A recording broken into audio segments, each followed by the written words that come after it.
Welcome to 3RR news. నేను సుధా. బులెటిన్ల ముందుగా headlines.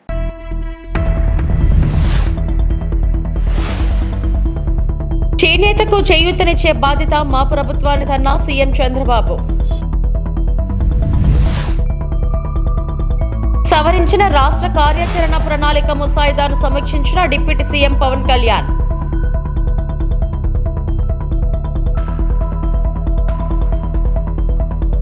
YS Jagan భద్రతపై కూటమి ప్రభుత్వ అసత్య ప్రచారం. మాజీ మంత్రి అంబటి రాంబాబు ఫైర్.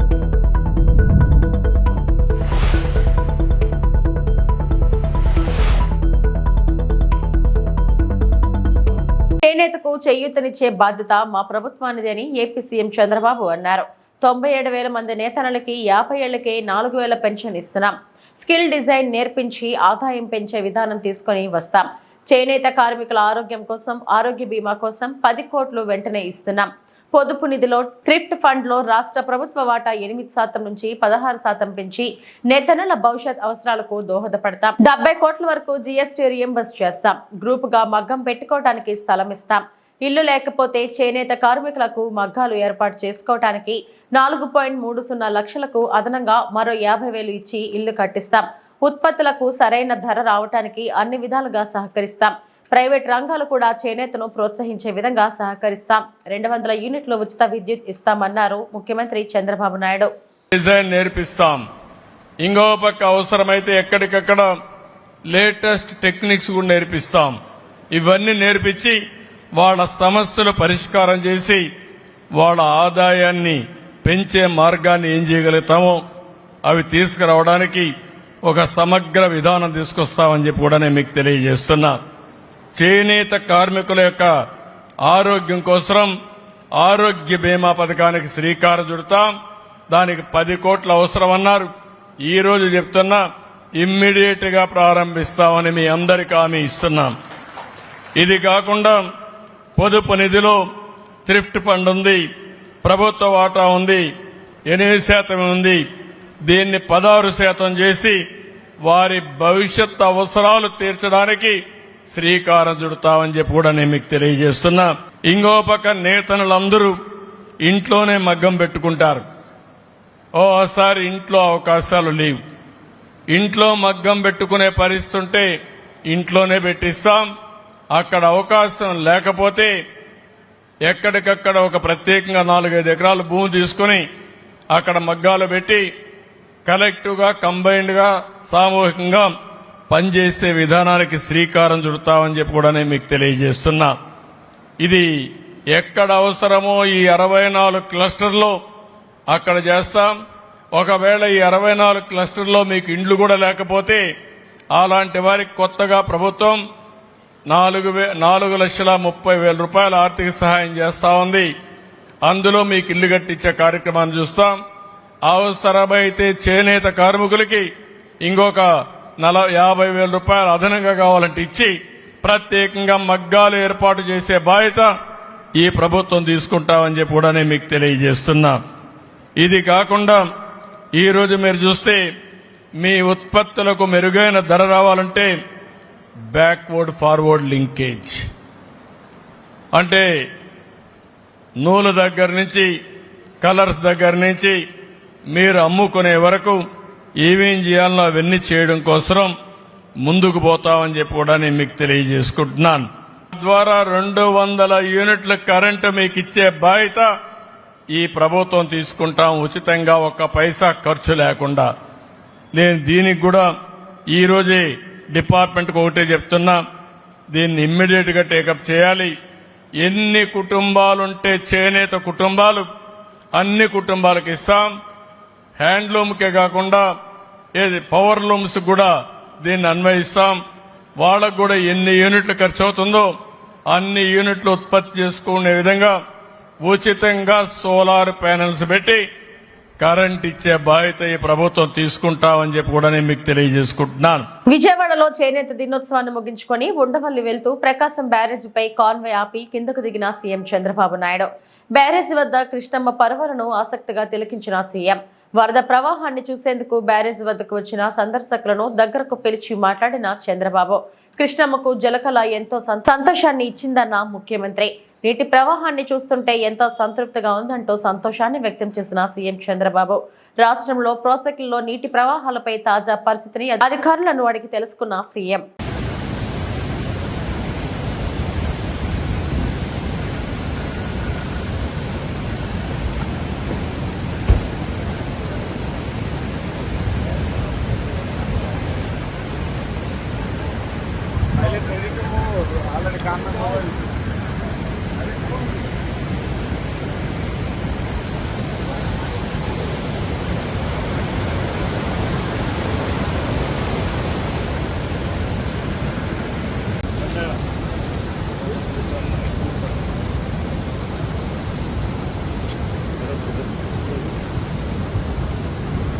ఉప ముఖ్యమంత్రి పవన్ కళ్యాణ్ వాతావరణ మార్పు 2030పై సవరించిన రాష్ట్ర కార్యాచరణ ప్రణాళిక యొక్క తుది ముసాయిదాను సమీక్షించారు.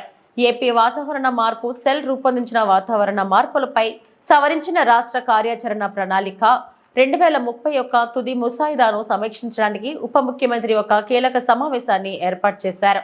ఈ సమావేశంలో ప్రధాన కార్యదర్శి పర్యావరణ, అటవీ, సైన్స్ మరియు టెక్నాలజీ విభాగానికి చెందిన సీనియర్ బ్యూరోక్రాట్లు మరియు కన్సల్టెంట్లు పాల్గొన్నారు. సవరించిన SAPCC పత్రంపై ఉప ముఖ్యమంత్రికి వివరణిస్తూ incharge AP climate change cell ద్వారా సమగ్ర ప్రదర్శనను అందించారు. కీలకమైన అంశాలలో వాతావరణ మార్పు, దుర్బలత్వ అంచనాలు మరియు విమర్శనాత్మకంగా హాని కలిగించే ప్రకృతి దృశ్యాల గుర్తింపు ఉన్నాయి. వాతావరణ మార్పుల వల్ల ప్రభావితమైన అన్ని రంగాల కోసం ప్రతిపాదిత ఉపశమనం మరియు అనుసరణ వ్యూహాలపై లోతైన చర్చలు జరిగాయి. వ్యూహాలను సమర్థవంతంగా అమలు చేయడానికి అవసరమైన సంస్థాగత యంత్రాంగం కూడా చర్చించబడింది.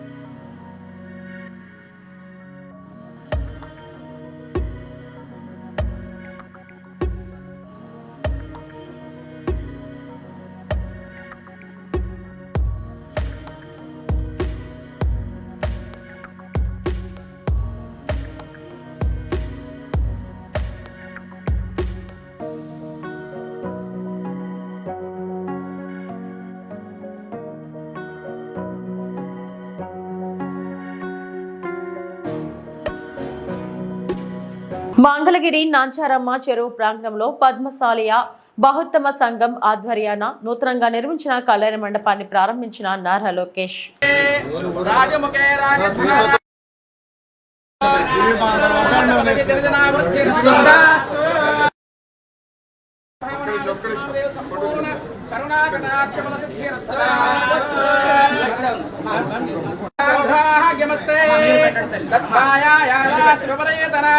सर्वमंगलमांगल्ये शिवे सर्वार्थसाधके शरण्ये त्र्यंबके देवी नारायणी नमोस्तुते।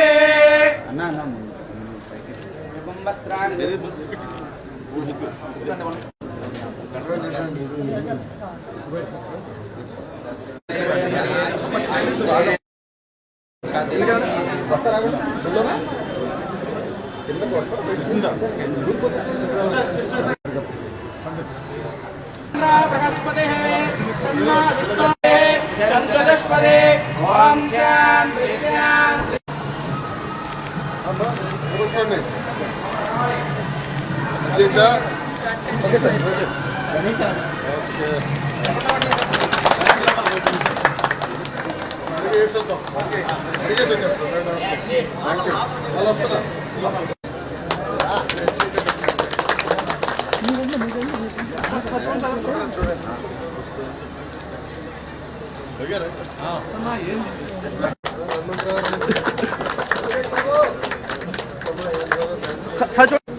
సర్ 10 నిమిషాలు ఇవ్వండి, అందరితో ఫోటో 10 నిమిషాలు.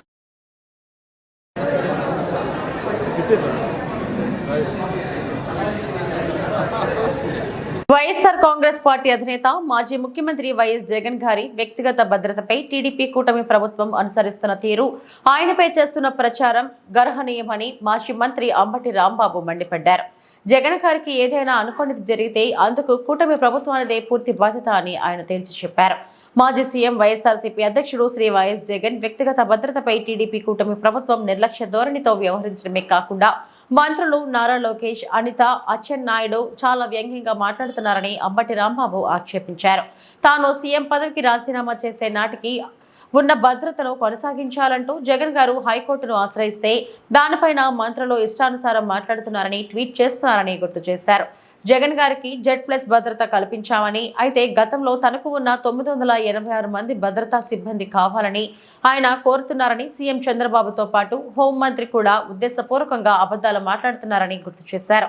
గతంలో జగన్ గారికి 986 మందితో భద్రత ఉందని టీడీపీ కరపత్రంగా ఉన్న ఎల్లో మీడియాలో చెప్పడం, దాన్నే చంద్రబాబు మొదలు మంత్రులంతా ప్రస్తావిస్తూ పచ్చి అబద్ధాన్ని పదే పదే ప్రచారం చేస్తున్నారని ఆక్షేపించారు. చాలా నిర్లక్ష్య ధోరణితో, వ్యంగ్య ధోరణితో మాట్లాడేటువంటి ప్రయత్నం చేస్తున్నారు.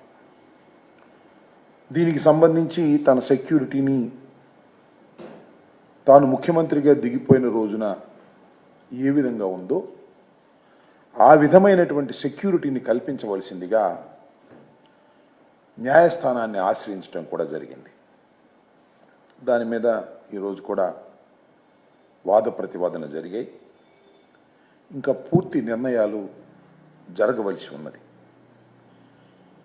ఒక మాజీ ముఖ్యమంత్రిగా ఉన్నటువంటి జగన్మోహన్ రెడ్డి గారి సెక్యూరిటీకి సంబంధించినటువంటి విషయం మీద సరే అలసత్వం వహించటమో, కక్ష సాధింపు ధోరణితో వారు సెక్యూరిటీని తొలగించాలని ప్రయత్నం చేయటమో చేస్తున్నా చాలా విచిత్రమైనటువంటి ప్రచారాలు చేస్తున్నారు. జగన్మోహన్ రెడ్డి గారికి ఇప్పుడు ఏదో బ్రహ్మాండమైన సెక్యూరిటీ ఇచ్చామని, Z+ సెక్యూరిటీ ఇచ్చామని, జగన్మోహన్ రెడ్డి గారు ఇంతకు ముందు ముఖ్యమంత్రిగా ఉన్నప్పుడు కావలసినటువంటి సెక్యూరిటీ ఇప్పుడు అడుగుతున్నారని, ఆ సెక్యూరిటీ కూడా ఎంత ఉందయా అంటే 986 మంది భద్రతా సిబ్బంది కలిగి ఉన్నారు అనేటువంటి మాట చంద్రబాబు నాయుడు గారు కూడా మాట్లాడుతున్నారు, హోంమంత్రి గారు కూడా మాట్లాడుతున్నారు, ఉద్దేశపూర్వకంగా మాట్లాడుతున్నారు. బాధ్యత కలిగినటువంటి ముఖ్యమంత్రి, 4వసారి ముఖ్యమంత్రిగా ప్రమాణ స్వీకారం చేసినటువంటి చంద్రబాబు నాయుడు గారు విచక్షణ జ్ఞానాన్ని కోల్పోయి 986 మంది జగన్మోహన్ రెడ్డి గారు ముఖ్యమంత్రిగా ఉండగా ఆయనకి సెక్యూరిటీ ఉండేవారనేటువంటి ఒక అసత్యాన్ని, పచ్చి అబద్ధాన్ని పదే పదే పదే ప్రచారం చేసేటటువంటి కార్యక్రమం చేస్తున్నారు. ఇది చాలా బాధాకరమైనటువంటి అంశం. ఆ రోజున ఆయనకున్నది 139 మంది మాత్రమే భద్రతా సిబ్బంది ఉంటే 986 మంది భద్రతా సిబ్బంది జగన్మోహన్ రెడ్డి గారు పెట్టుకున్నాడు. ఏంది విచిత్రం, ఇంతమంది అవసరం ఆయనకి, మొత్తం రాష్ట్రంలో ఉన్న పోలీసులందరినీ ఆయన దగ్గరే కాపలా పెట్టుకున్నాడు అనేటువంటి ఒక భావన కలిగే విధంగా చంద్రబాబు నాయుడు గారు, ఆయన ప్రభుత్వం, కూటమి ప్రభుత్వం ప్రచారం చేస్తుంది. దీన్నే గోబెల్ ప్రచారం అంటారు. అంటే ఈ సందర్భంగా చెప్పాలి, గోబెల్ గురించి కూడా అందరూ చాలామంది మర్చిపోయి ఉంటారు. గోబెల్ అనే ఒక వ్యక్తి, బహుశా శాంసన్ గోబెల్ ఏదో ఉంది ఆయన పేరు, ఆయన హిట్లర్ దగ్గర సమాచార శాఖ మంత్రిగా ఉండేవారు. ఒక అబద్ధాన్ని పదే పదే పదే పదే చెప్పుకుంటూ పోతే, ఒక 20 సార్లు చెప్పేస్తే అది నిజమైపోతుంది అనేటువంటి భావన, ఒక ఫిలాసఫీని, ఒక సిద్ధాంతాన్ని తీసుకొచ్చి సక్సెస్ అయ్యారు వాళ్ళు. అక్కడ ఒకేసారి ఒకే అబద్ధాన్ని 15 సార్లు మనం చెప్తుంటాం కదా, అది కుక్క అని, మేక కాదు కుక్క అని 10 సార్లు చెప్తే దానికి సుమారుగా ఇదే. ఆ విధంగా ఇవాళ జగన్మోహన్ రెడ్డి గారికి మేము భద్రత, ఆ రోజుల్లో జగన్మోహన్ రెడ్డి గారు ముఖ్యమంత్రి ఉండగా 986 మంది ఉన్నారు అని చంద్రబాబు చెప్తాడు, హోంమంత్రి గారు చెప్తారు, ఈనాడు రాస్తుంది, ఆంధ్రజ్యోతి రాస్తుంది, TV5 చెబుతుంది, ఈటీవీ ప్రసారం చేస్తుంది, ABN చెబుతుంది. ఓహో నిజమే కావాలి, 86 మందితో జగన్మోహన్ రెడ్డి గారు తన రేవంత్ రెడ్డి జీవో 55 తీసేసి నిరుద్యోగులను రోడ్డున పడేసిండు అని కేసీఆర్ ఎంతో ఆలోచించి ఉద్యోగ పరీక్షల్లో అన్ని వర్గాల వారికి సముచిత న్యాయం జరగాలని జీవో 55 తెచ్చారు. కానీ నేడు రేవంత్ సర్కార్ కావాలని ఏ కారణం లేకున్నా జీవో 55 స్థానంలో జీవో 29ని తీసుకొచ్చి నిరుద్యోగుల నోట్లో మట్టి కొడుతున్నారన్నారు బీఆర్ఎస్ నేత ఆర్ఎస్ ప్రవీణ్ కుమార్. అన్ని వర్గాలకు సముచిత న్యాయం జరగాలి, పరీక్షల్లో ఉండే అన్ని దశల్లో కూడా సముచిత న్యాయం ఉండాలని చెప్పేసి కేసీఆర్ గారు జీవో 55 తీసుకొస్తే ఏ కారణం లేకుండా రేవంత్ రెడ్డి గారు సామాజిక న్యాయానికి తూట్లు పొడుస్తూ మరి 2024లో ఫిబ్రవరి 8వ తారీఖు నాడు జీవో 29 తీసుకురావడం జరిగింది. ఒకవైపు రాహుల్ గాంధీ గారేమో పార్లమెంటులో రాజ్యాంగ పుస్తకాన్ని చూపిస్తూ మేము సామాజిక న్యాయం కోసమే నిలబడుతున్నామని ఒకవైపు రాహుల్ గాంధీ గారు అంటున్నారు. మరోవైపు అదే కాంగ్రెస్ పార్టీకి చెందిన రేవంత్ రెడ్డి గారు సామాజిక న్యాయానికి పూర్తిగా తూట్లు పొడుస్తూ ఉన్నాడు. ఏ కారణం లేకుండా ఒక ఆంధ్రప్రదేశ్ రాష్ట్రంలో 2008లో జరిగిన ఒక సుప్రీంకోర్టు జడ్జిమెంట్ను అడ్డం పెట్టుకొని ఇవాళ ఆ జీవో 55ను రద్దు చేసి ఈరోజు రేవంత్ రెడ్డి ప్రభుత్వం ఆగా మేఘాల మీద కేసీఆర్ గారు అన్ని వర్గాలకు ఏ విధంగా న్యాయం జరగాలనో స్పష్టంగా వివరించిన జీవో 55 స్థానంలో జీవో 29ని తీసుకొచ్చి నిరుద్యోగుల నోట్ల మట్టి కొట్టిందని చెప్పి కేసీఆర్ గారు గ్రూప్ 1 నోటిఫికేషన్ ఇవ్వడమే కాకుండా గ్రూప్ 1లో ప్రిలిమినరీలో ఏ విధంగా రిజర్వేషన్ పాటించాలి, మెయిన్లో ఏ విధంగా రిజర్వేషన్ పాటించాలనేది చాలా స్పష్టంగా ఒక జీవో నెంబర్ 55 ద్వారా స్కీమ్ ఆఫ్ ఎగ్జామినేషన్ కూడా ఇవ్వడం జరిగింది. కానీ ఈరోజు రేవంత్ రెడ్డి గారి ప్రభుత్వం నిరుద్యోగులను ఆదుకుంటామని చెప్పి జాబ్ క్యాలెండర్ ఇస్తామని చెప్పి నిరుద్యోగులను మోసం చేస్తూ నిరుద్యోగుల్లో సామాజిక న్యాయం కూడా పాటించకుండా రాజ్యాంగం చెప్పిన ఇవి పాటించకుండా జీవో 29 తీసుకొచ్చి దానికి ఉదాహరణకు మీకు గ్రూప్ 1లో 563 పోస్టులు ఆనాడు కేసీఆర్ గారు 503 పోస్టులకు ఇస్తే ఈ ప్రభుత్వం 60 పోస్టులు ఎక్స్ట్రాగా కలిపి 563 పోస్టులకు జూన్ 9 నాడు కండక్ట్ చేసిండ్రు. రిజల్ట్స్ జూలై 28 నాడు రిజల్ట్స్ డిక్లేర్ చేసిండ్రు. టోటల్గా ఈ ఎగ్జామ్కు ఆ పరీక్ష రాసిన అభ్యర్థుల సంఖ్య 3,02,172 మంది. మరి ఒక్క పోస్టుకు 50 మంది అభ్యర్థులను మెయిన్కు సెలెక్ట్ చేయాలంటే 28,150 మంది అభ్యర్థులను కేసీఆర్ గారు తలపెట్టిన జీవో 55 ప్రకారం సెలెక్ట్ చేస్తే అందులో ఈ 563 పోస్టుల్లో రిజర్వ్ ఇంద్రమ్మ రాజ్యంలో రేవంత్ రెడ్డి కుటుంబ పాలన నడుస్తుందని బీఆర్ఎస్ మాజీ ఎమ్మెల్యే బాలసుమన్ ధ్వజమెత్తారు. రేవంత్ రెడ్డి సోదరులు తిరుపతి రెడ్డి, కొండల్ రెడ్డి, జగదీశ్వర్ రెడ్డిలను రాష్ట్రం మీదకి వదిలేశాడని సుమన్ మండిపడ్డారు. రేవంత్ రెడ్డి కుటుంబ పాలన నడుస్తున్నది అనేది చాలా స్పష్టంగా కనబడతా ఉంది.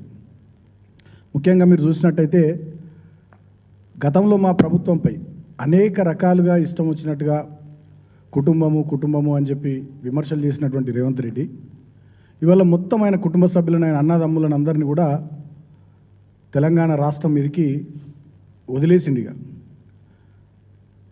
ఒక దుర్మార్గమైనటువంటి సంస్కృతికి తెరలేపిండు. మరి వీళ్ళ అన్నదమ్ములకు ఏమైనా పదవులు ఉన్నాయా, అధికారిక హోదాలు ఉన్నాయా, వీళ్ళేమైనా ప్రజాప్రతినిధులా అంటే అది కూడా ఏం కాదు. ఈ సాక్షాత్తు అసెంబ్లీ కమిటీ హాల్లో జరిగినటువంటి మీటింగ్లో స్పీకర్ గారి అధ్యక్షతన అసెంబ్లీ కమిటీ హాల్లో జరిగినటువంటి వికారాబాద్ జిల్లాకు సంబంధించినటువంటి సమీక్షా సమావేశంలో రేవంత్ రెడ్డి వాళ్ళ బ్రదర్ తిరుపతి రెడ్డి కూర్చున్నటువంటి ఈ ఫోటో మీకు చూపిస్తా ఉన్నా. సాక్షాత్తు రాష్ట్ర అసెంబ్లీ కమిటీ హాల్లో స్పీకర్ గారి అధ్యక్షతన జరిగినటువంటి వికారాబాద్ జిల్లా సమీక్షా సమావేశానికి సంబంధించి ముఖ్యమంత్రి సోదరుడు ఆ మీటింగ్లో అధికారికంగా వేదిక మీద కూర్చున్నటువంటి ఫోటోను మీకు చూపిస్తూ ఉన్నా. అదేవిధంగా ఇదే ముఖ్యమంత్రి రేవంత్ రెడ్డి సోదరుడు తిరుపతి రెడ్డి గారు ఆయనకు ఏ అధికారిక హోదా లేకున్నా కొడంగల్ నియోజకవర్గంలో కళ్యాణ్ లక్ష్మి చెక్కుల పంపిణీ కార్యక్రమంలో వేదిక మీద కూర్చొని ఆ రోజు మా జెడ్పీటీసీ మా విద్యార్థి నాయకుడు సోదరుడు తెలంగాణ ఉద్యమంలో పాల్గొన్నటువంటి బిడ్డ మైపాల్ ఆయన అక్కడ జెడ్పీటీసీ ఉంటే ఆయన చేతుల మీదకి వెళ్ళి కాకుండా ఈయన ఒక రాజ్యాంగేతర శక్తి మాదిరిగా ఏ హోదా లేకుండా కూడా అన్న వాళ్ళ బ్రదర్ యొక్క అధికారాన్ని అడ్డం పెట్టుకొని అక్కడ జెడ్పీటీసీలను ఎంపీటీసీలను ప్రజల చేత ఎన్నుకోబడ్డ ప్రజాప్రతినిధులను పక్కన పెట్టి ఆయననే కళ్యాణ లక్ష్మి చెక్కులను పంచినటువంటి విషయాన్ని కూడా మీకు ఈ ఫోటో ద్వారా చూపిస్తా ఉన్నాం. పాలేరు నియోజకవర్గంలో వర్షాలు కురుస్తున్నప్పటికీ చెరువులు పూర్తి స్థాయిలో నిండలేదు. ఇప్పుడు విడుదల చేసిన సాగర్ జలాలను అవసరమైన మేరకు పంటలకు వాడుకోవడంతో పాటు చెరువులను కూడా నింపుతాం. పాలేరు ఎడమ కాలువ నుంచి విడుదల చేసిన నీరు తెలంగాణలో 2,75,000 ఎకరాలు, ఆంధ్రాలో 1,20,000 ఎకరాలకు నీరు అందుతుంది. రెవెన్యూ, గృహ నిర్మాణం, సమాచార శాఖల మంత్రి పొంగులేటి శ్రీనివాసరెడ్డి ఈ నెల 15న ముఖ్యమంత్రి రేవంత్ రెడ్డి చేతుల మీదుగా సీతారామ ప్రాజెక్టును ప్రారంభించబోతున్నామని తెలిపారు. డాక్టర్ బిఆర్ అంబేద్కర్ కోనసీమ జిల్లా అమలాపురం నియోజకవర్గం కేంద్ర ప్రభుత్వం సూర్యఘర్ సబ్సిడీ పథకం ద్వారా సోలార్ విద్యుత్ ఉత్పత్తి సిస్టమ్ను వాడండి అంటూ ఆర్కే సోలార్ సిస్టమ్ అమలాపురంలో ముందుకు వచ్చింది. Solar system MD Raj Kumar మాట్లాడుతూ ఆర్కే సోలార్ సిస్టమ్ గత 14 సంవత్సరాల నుండి హైదరాబాద్లో ఉంది. ఆంధ్రప్రదేశ్లో ప్రతి జిల్లాలో ఏర్పాటు చేసి కొంతమందికి ఉపాధి కల్పిస్తాం. ఈ జిల్లాల్లో కూడా బ్రాంచ్ ఏర్పాటు చేస్తాం. ప్యానెల్ పెట్టడం కాదు, ప్రాబ్లం వస్తే 48 గంటల వ్యవధిలో క్లియర్ చేసి సర్వీస్ ఇస్తాం. ప్రాబ్లం సమయానికి చేయకపోతే దానికి అయ్యే ఖర్చు మొత్తం మేమే భరిస్తాం. లేని ఎడల మా మీద పోలీస్ కేసులు వంటివి పెట్టుకోవచ్చు అంటూ భరోసా ఇచ్చారు.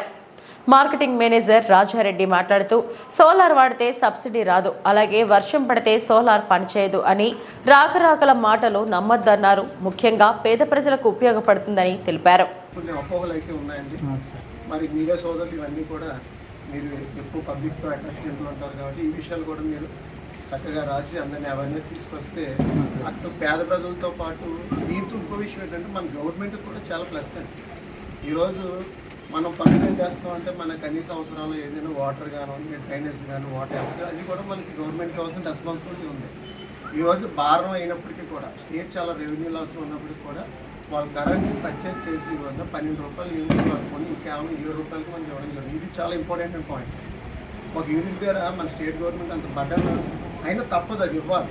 మన దగ్గర ఉన్నా లేకపోతే చేయవలసిన బాధ్యత మన గవర్నమెంట్ ఉంది. ఈ రోజుని ఈ ఇచ్చిన బెనిఫిట్ మన పర్సనల్గా కాకుండా దీన్ని మన అందరూ ఒక యజ్ఞంగా అనుకుంటారో లేకపోతే ఒక మంచి విషయం అనుకుంటారో దీన్ని ఎక్కువ ఫోకస్ చేయడం ఏంటంటే పేద ప్రజలు బెనిఫిట్ పొందడంతో పాటు మన రాష్ట్ర ఖజానాకు కూడా ఎంతో కొంత ఇది సపోర్ట్ అవుతుందని నేను నమ్ముతున్నాను. అందరికీ నమస్కారం.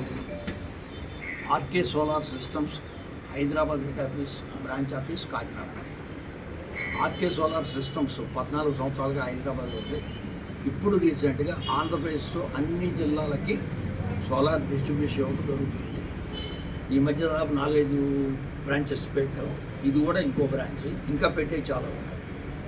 ఆర్కే సోలార్ సిస్టమ్స్ వాళ్ళ స్లోగన్ ఏంటంటే ఇప్పుడు పిఎం సూర్య గారి ద్వారా ఎంతమంది మేలు పొందాలో అందరికీ మేలు. కారణం ఏంటంటే వాళ్ళు సబ్సిడీ ఇవ్వడం జరుగుతుంది. కిలోవాటికి 30,000, 1 కిలోవాట్కి, 2 కిలోవాట్కి 60,000, 3 కిలోవాట్కి 78,000. వీళ్ళ వరకు ఎక్కువ బెనిఫిట్ ఉంటుంది. అదే 10% మార్జిన్ మనీ ఈ కేటగిరీకి. అదే వేరే వాళ్ళు 4 కిలోవాట్ 5, 6 అంటే 20% మార్జిన్ మనీ తీసుకుంటారు. వడ్డీ మాత్రం 65 పైసలు. ఇది పిఎం సూర్య గారికి సంబంధించిన విషయం.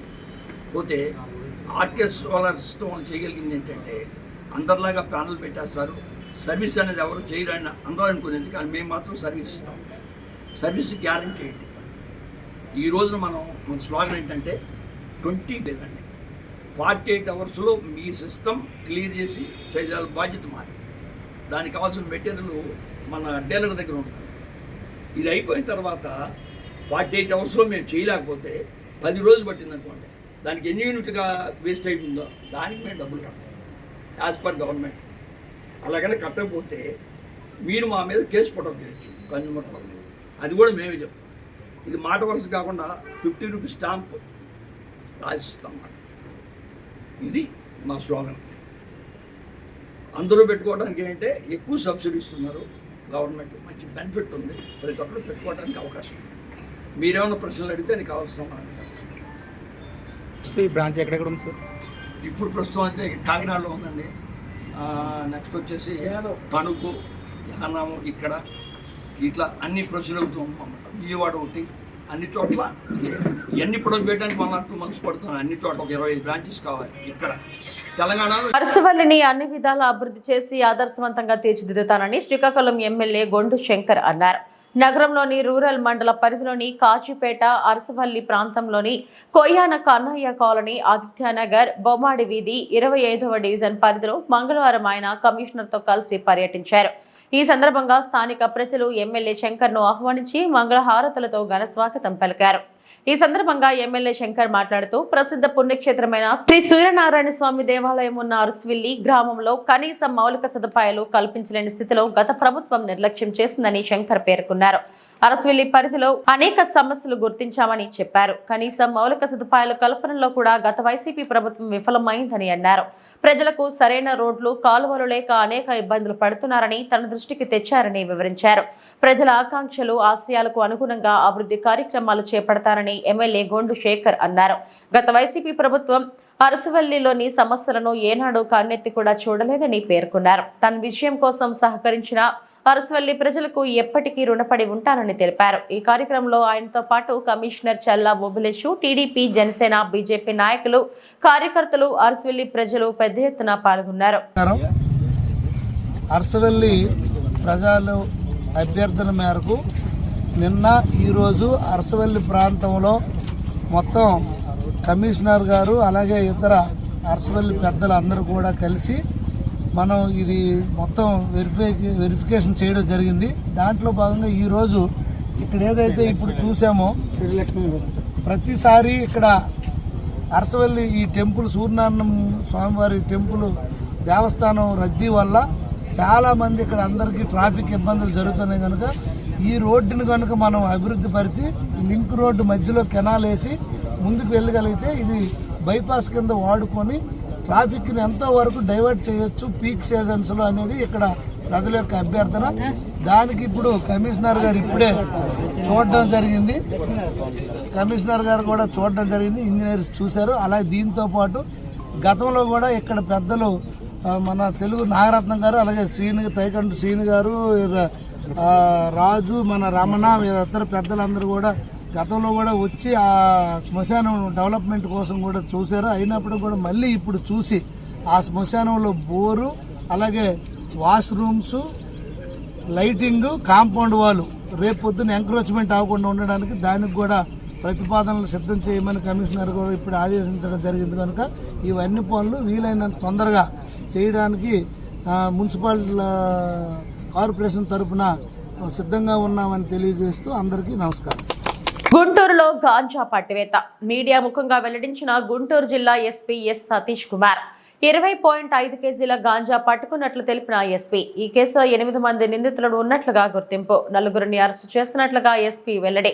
A1 గా కట్ట శ్రీను అనే వ్యక్తి అరెస్టు. చేబ్రోలు, వట్టి చెరుకూరు, నల్ల చెరువు ఏరియా వారు నిందితులుగా ఉన్నారు అన్న ఎస్పీ. ఈ కేసులో దాదాపు 10 నిందితులకు 10 ఏళ్ల శిక్ష పడొచ్చు. జిల్లాలో గంజాపై ప్రత్యేక దృష్టి సారించామన్నారు ఎస్పీ. గుంటూరులో బైక్ దొంగతనం చేసి దాని ద్వారా గంజా రవాణా సంబంధించి ఈ గంజా అనేది డిస్ట్రిబ్యూషన్ ఉంది అనేది అందరికి తెలుసు. దాన్ని కొన్ని సిస్టమాటిక్ గా కంట్రోల్ చేయాలన్న ఒక ప్రయత్నంలో ఫస్ట్ స్టెప్ గా మనం ఒక 20.5 kgs వరకు గంజా సీజ్ చేయడం జరిగింది. దీనిలో మనకు టోటలీ 8 మెంబర్స్ ఇన్వాల్వ్ అవ్వడం జరిగింది. ఇప్పుడు నుంచి మన కేసెస్ అన్ని కూడా ఒకరిని పట్టుకున్న తర్వాత దానితో పాటు ఎంతమంది పెడ్లర్స్, ఎంతమంది కన్స్యూమర్స్ అనేది డిఫరెన్షియేట్ చేస్తూ ఈ పెడ్లర్స్ పైన ఎక్కువ కాన్సన్ట్రేట్ చేస్తూ ఈ కన్స్యూమర్స్ ఎవరున్నారో వాళ్ళకు పేరెంట్స్ తో పాటు పిలిపించి కౌన్సిలింగ్ చేస్తూ ఒకవేళ కన్స్యూమర్స్ కూడా దీని ముందు కేసెస్ లో ఉన్నారంటే వాళ్ళని కూడా మనం అరెస్ట్ చేయాలని చెప్పి ప్లాన్ చేస్తున్నాము. దీంట్లో ఫస్ట్ స్టెప్ గా మనం ఈ పర్టికులర్ కేసు మనకి చీబ్రోల్లో మనం రిజిస్టర్ చేయడం జరిగింది. మనకి ఫస్ట్ అక్యూజ్డ్ A1 కట్టా శ్రీను అని చెప్పేసి ఖమ్మం జిల్లా వేంనూరు మండలం కాందుకూరు గ్రామంలో ఏర్పాటు చేసిన బండి సోమకాంతం ప్రభుత్వ జూనియర్ కళాశాలలో అధ్యాపకులు లేక విద్యార్థులు జోరు వారంలో రోడ్డు ఎక్కారు. మాకు అధ్యాపకుల్ని ఏర్పాటు చేయండి మహాప్రభు అంటూ విద్యార్థి సంఘం ఎస్ఎఫ్ఐ ఆధ్వర్యంలో రోడ్డుపై ధర్నా నిర్వహించారు. ఆన్లైన్లో అడ్మిషన్లు తీసుకొని కళాశాలకు వస్తున్న విద్యార్థులకు బోధించే అధ్యాపకులు లేక అనేక ఇబ్బందులు పడుతున్నామని తల్లిదండ్రులు ఆవేదన చెందుతున్నారు.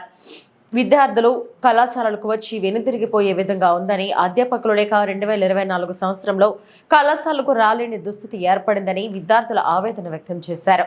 ఏది ఏమైనా స్థానిక ఎమ్మెల్యే మరియు అధికారులు దృష్టి పెట్టి ఈ కళాశాలకు అధ్యాపకులు వచ్చే విధంగా ఏర్పాటు చేసి తమ భవిష్యత్తును కాపాడాలని విద్యార్థులు కోరుతున్నారు.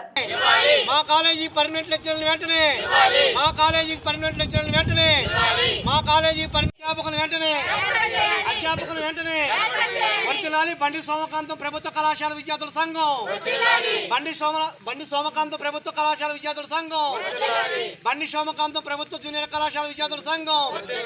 రావాలి ఎంఆర్ఓ వెంటనే, రావాలి ఎంఆర్ఓ వెంటనే. చెప్పాలి మాకు సమాధానం, చెప్పాలి మాకు సమాధానం, చెప్పాలి మాకు సమాధానం. స్టాఫ్ ని నియమించాలి, ప్రభుత్వ కళాశాల స్టాఫ్ ని న్యాయం చేయాలి పేద విద్యార్థులకి, న్యాయం చేయాలి పేద విద్యార్థులకి, న్యాయం చేయాలి పేద విద్యార్థులకి. ఏర్పాటు చేయాలి మా కాలేజీలో వెంటనే లెక్చరర్స్ ని అధ్యాపకులను వెంటనే, అధ్యాపకులను వెంటనే లెక్చర్లను ఏర్పాటు చేయాలి, పేద విద్యార్థులు లెక్చర్లను ఏర్పాటు చేయాలి. రావాలి ఎంఆర్ఓ గారు. బండి సోమకాంతం కళాశాలలో అధ్యాపకులు ఏర్పాటు చేయాలి, కందుకూరు జూనియర్ కళాశాలలో ప్రభుత్వం అధ్యాపకులు ఏర్పాటు చేయాలి, నాన్ టీచింగ్ స్టాఫ్ ఏర్పాటు చేయాలి, నాన్ టీచింగ్ స్టాఫ్ ఏర్పాటు చేయాలి. పనిచేస్తున్న వారి జీతాలు వెంటనే ఇవ్వాలి, పనిచేస్తున్న వారి జీతాలు వెంటనే ఇవ్వాలి. రావాలి ఎంఆర్ఓ గారు వెంటనే, రావాలి ఎంఆర్ఓ గారు వెంటనే, రావాలి ఎంఆర్ఓ గారు వెంటనే. వర్తిల్లాలి ఎస్ఎఫ్ఐ, వర్తిల్లాలి ఎస్ఎఫ్ఐ, వర్తిల్లాలి ఎస్ఎఫ్ఐ, వర్తిల్లాలి ఎస్ఎఫ్ఐ. వెంటనే రావాలి ఎంఆర్ఓ గారు వెంటనే, రావాలి ఎంఆర్ఓ గారు వెంటనే, రావాలి ఎంఆర్ఓ గారు వెంటనే. పేద విద్యార్థుల లెక్చరర్లను, పేద విద్యార్థుల లెక్చరర్లను, పేద విద్యార్థుల లెక్చరర్లను రావాలి ఎంఆర్ఓ గారు వెంటనే. పేద విద్యార్థుల లెక్చర్లను ఏర్పాటు చేయాలి, పేద విద్యార్థుల లెక్చర్లను ఏర్పాటు చేయాలి, పేద విద్యార్థుల లెక్చర్లను ఏర్పాటు చేయాలి, పేద విద్యార్థుల లెక్చర్లను ఏర్పాటు చేయాలి. రావాలి ఎంసూర్ ఎంఆర్ఓ వెంటనే, రావాలి ఎంసూర్ ఎంఆర్ఓ వెంటనే, రావాలి ఎంసూర్ ఎంఆర్ఓ వెంటనే, రావాలి ఎంసూర్ ఎంఆర్ఓ గారు వెంటనే, రావాలి ఎంసూర్ ఎంఆర్ఓ గారు. ఎంసూరు మండలం కందుకూరు గ్రామం బండి సోమకాంతం ప్రభుత్వ జూనియర్ కళాశాల నుంచి మాట్లాడుతున్నాను. నేను ఫస్ట్ ఇయర్ విద్యార్థిని, ఎంపీసీ గ్రూప్ తీసుకున్నాను. నా పేరు మానికల శృతి, మా నాన్నగారి పేరు మానికల అప్పారం. మాకు ఇక్కడ రెగ్యులర్గా ఫ్యాకల్టీ లేదు, మాకు ఫ్యాకల్టీ రావాలని కోరుకుంటున్నాం. ఇక్కడ మాకు డిప్యుటేషన్ మీద వచ్చి మధ్యాహ్నం వరకు చెప్పే వెళ్తున్నారు, ఒక్కోసారి అవి కూడా జరగడం లేదు. మాకు సాయంత్రం వరకు క్లాసులు జరగాలని కోరుతున్నాం. ఎంసూరు మండలం కందుకూరు గ్రామం నుండి మాట్లాడుతున్నాం. బండి సోమకాంతమ్మ జూనియర్ కళాశాలలో చదువుకుంటున్నాం. మేము ఇంటర్ విద్యార్థిని, బైపీసీ తీసుకున్నాం. మాకు 2 కోట్ల కాలేజీ జరగాలని కోరుతున్నాం. ఫ్యాకల్టీ సరిగ్గా లేదు, ఇక్కడ 2 కోట్ల కాలేజీ జరగాలని కోరుతున్నాం. చెప్తున్నాను. ఎంసూరు మండలం కందుకూరు గ్రామం బండి సోమకాంత జూనియర్ కాలేజ్లో చదువుతున్నాను. నేను ఇక్కడ ఫస్ట్ ఇయర్ చదువుతున్నాను. నేను ఎంపీసీ గ్రూప్ తీసుకున్నాను, కానీ ఇక్కడ ఎంపీసీ మ్యాథ్స్ అసలు అయితే ఒక క్లాస్ కూడా జరగటం లేదు. డిప్యూటేషన్ మీద వచ్చిన సార్స్ కూడా వాళ్ళు ఎప్పుడు వస్తున్నారో ఎప్పుడు వెళ్తున్నారో కూడా తెలియట్లేదు. వచ్చి 2-3 క్లాసులు అవ్వగానే ఇంటికి పంపిస్తున్నారు. మాకు పొద్దు నుంచి సాయంత్రం వరకు క్లాసులు జరగాలి, మాకు ఫుల్ ఫ్యాకల్టీ రావాలని కోరుతున్నాము. నమస్కారం అండి, మాది ఎంసూరు మండలం కందుకూరు గ్రామం. మా పిల్లలు బండి సోమకాంతమ్మ జూనియర్ కళాశాలలో చదువుతున్నారు. అన్ని గ్రూపు పిల్లలు ఉన్నారు, కాకపోతే ఇక్కడ కాలేజీకి లెక్చరర్లు ఎవరు పంపించట్లేదు. అయితే ఈ పిల్లల భవిష్యత్తు నాశనం అయిపోద్దామని మేము ఆలోచిస్తున్నాం. మా పేరెంట్స్ అందరూ బాధపడుతున్నారు. ఇక్కడికి రావటం, కాలేజీలో ఒక్కళ్ళు కూడా చదవకపోవటం బాగా ఇబ్బందికరంగా ఉంది మాకు. ఇక్కడికి ఏ సారు రావట్లేదు, ఎవరూ పట్టించుకోవట్లేదు. కాకపోతే ఎంసూరు నుంచి ఒక సార్ వస్తున్నారు. పాప మా సార్ పొద్దున్న నుంచి పొద్దుగూకిన దాకా ఉంటున్నారు. ఆయన ఎంతమందికి చెప్పినా కానీ ఎవరు పట్టించుకోవట్లేదండి. మా పిల్లల భవిష్యత్తు నాశనం అయిపోతుందని మేము బాధపడుతున్నామండి. మాకు లెక్చరర్లను పంపించి మా పిల్లల జీవితం మీరు కాపాడతారని కోరుకుంటున్నాం. ఆర్థిక ఇబ్బందుల వల్ల మేము ఈ కందుకూరు ఈ కళాశాలలోకి పంపిస్తున్నాం మేము.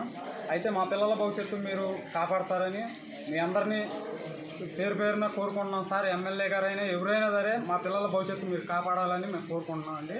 మా పిల్లల భవిష్యత్తు నిలబెట్టేది మీరే, ఇక్కడ కాదు మళ్ళీ వచ్చే నెక్స్ట్ ఇయర్ కూడా 10th క్లాసు 56 మంది విద్యార్థులు ఉన్నారు. ఇక్కడ ఈ పిల్లలు ఇప్పుడు చదువుకోక ఈ కాలేజీ మూతపడితే ఆ పిల్లలు వచ్చి దీంట్లో చదవలేరని నేను అనుకుంటున్నాను. మీరు దాని గురించి మీరు కూడా రెస్పాండ్ అయ్యి ఈ కందకూరి కాలేజీ కట్టించారు కాబట్టి దీన్ని నిలబెట్టాలని నేను కోరుకుంటున్నాను. ఇది నా ప్రార్థన. ఈ వార్తలు ఇందులో సమాప్తం. నమస్తే.